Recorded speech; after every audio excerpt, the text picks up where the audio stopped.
If I have a bad habit, for example, and I'm going to throw a few examples, maybe it might be a problem here or might not be, it might be elsewhere, perhaps I know of it in different parts of the globe because technology is very advanced.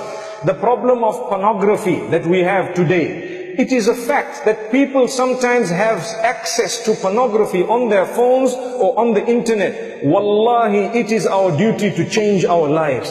I want to tell you one story. I cry when I listen to the story. One boy, he passed away in a car crash. And this is in a Muslim country. And he was a boy who was hooked onto pornography. May Allah forgive him. But what happened is, he paid some money with his card in order to get weekly emails full of naked women. So his friends told him that, we don't want to all pay. Why don't you pay, and when the email comes to you, you can send it to us. So he had a group of so many friends. He used to send the email. Once it comes to him with all the pictures, he sends the pictures by email to his friends. So he was getting tired of forwarding, so he decided to use auto forward. Auto forward means automatically the email will go forward. So he died in the car crash.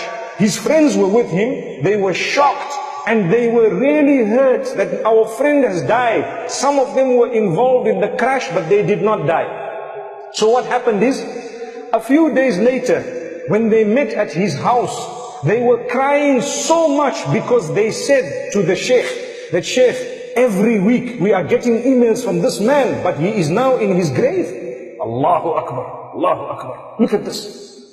You see? So do we want this to happen to us? A person passed away, but because he put auto forward, it continued coming to him. They had to go back to the servers and they had to go back. It took a very long time before they had to cut, because they waited for the subscription to expire. But they were crying. They all learned a lesson. So I said that inshallah Allah will forgive him, because so many of you have stopped watching pornography because you learned a very big lesson. Subhanallah. So Allah can forgive him. We must not think bad about him. Allah is the judge.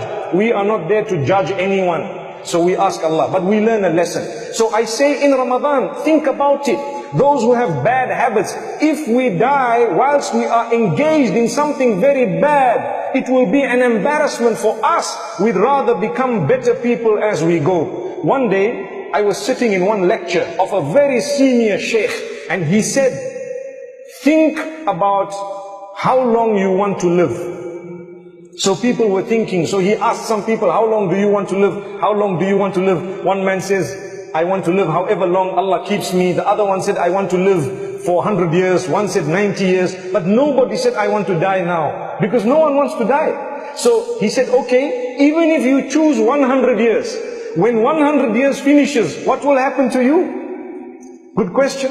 You still have to go to Allah. So when you go to Allah, you need to go with a good record. So try your best to earn the pleasure of Allah.